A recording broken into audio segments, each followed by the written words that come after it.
Good morning students. बच्चों, आज हम कक्षा थर्ड का हिंदी का पाठ 15 पढ़ेंगे और हमारे पाठ का नाम है दशहरे की छुट्टियां।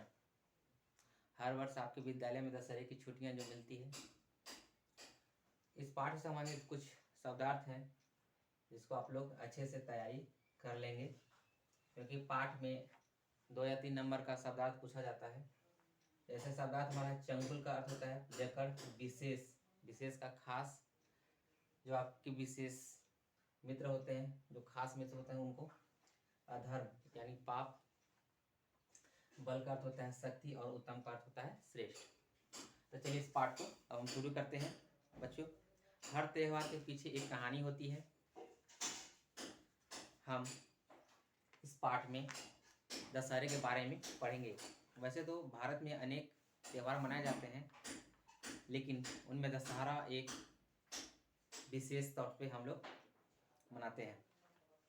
इस पाठ में कुछ एक दैनिक प्रसंग है जो आपस में रमन दादी आपस में एक दूसरे से कैसे बात करते हैं और दशहरे के बारे में क्या चर्चा करते हैं उसके बारे में बताया गया है।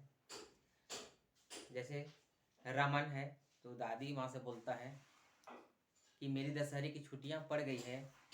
ये छुट्टियाँ क्यों पड़ती है, मतलब ये छुट्टियाँ क्यों होती है, दशहरे पर ऐसा आखिर विशेष क्या हुआ था कि हर वर्ष दशहरे की छुट्टियाँ होती है। तब दादी माँ बोलती कि इस दिन राम ने रावण को मारकर सीता जी को उसकी चंगुल से छुड़ाया था। राम जो थे रावण को मारकर सीता जी को उनके चंगुल से, मतलब उनके पास से छुड़ाया था।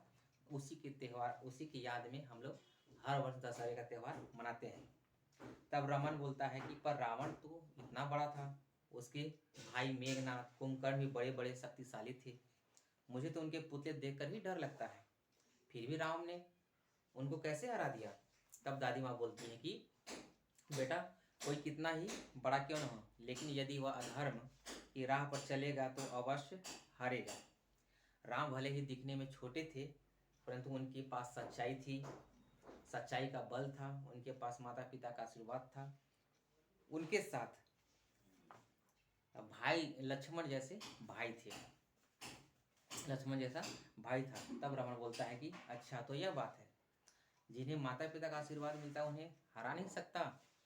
दादी माँ बोलती कि हाँ बिल्कुल, लेकिन कभी कभी बच्चे बहुत जिद और मनमानी करते हैं, अपने भाई बहनों से भी झगड़ा करते हैं, तब वे बाहर के लोगों का सामना नहीं कर पाते। तब रमन बोलता है कि पर राम जैसा बनने के लिए तो बहुत कुछ सहना पड़ेगा। दादी माँ बोलती कि हाँ बिल्कुल सहना पड़ेगा, पर सहन करने से सहन शक्ति क्या होती है, बढ़ती है, दृढ़ निश्चय बढ़ता है, और झगड़ा करने से शक्ति घटती है। यदि कोई तुम्हें बेकार ही परेशान करे या सताए तो उसका मुकाबला तो करना ही होगा, वैसे प्रेम से व्यवहार करना ही उत्तम है। तब रमन बोलता है कि आपको रामचंद्र जी के बारे में इतनी सारी बातें कैसे पता चली।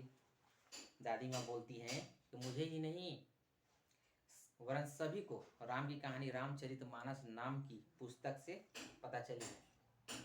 इसे गोस्वामी तुलसीदास जी ने लिखा है। बच्चों, आप लोग एक देखिए, इस पाठ में बताया गया कि रामचरितमानस जो महाकाव्य है, इसको किसने लिखा है, तो गोस्वामी तुलसीदास लिखे हैं। ये आप लोग याद रखिएगा। तब रावण बोलता है कि अच्छा तो मैं भी यह पुस्तक जरूर पढ़ूंगा। दादी माँ बोलती कि हाँ जरूर पढ़ना, इसमें लिखी कहानी बहुत ही रोचक और ज्ञानप्रद है, शिक्षा देने वाली है। इसे पढ़कर तुम्हें बहुत सी अच्छी बातों का पता चलेगा, क्योंकि हमारे घर में यह पुस्तक है और मैं इसे रोज पढ़ती हूँ। बच्चों, तो हमें ऐसा आप लोगों को समझ में आ गया हो कि हमें हर वर्ष दशहरे की छुट्टियां क्यों मिलती है। ठीक है, ये हमारा आज का पाठ था। उम्मीद करता हूँ आप लोग समझ गए होंगे। अब अगला पाठ मैं फिर से लेकर आऊँगा, तब तक के लिए धन्यवाद।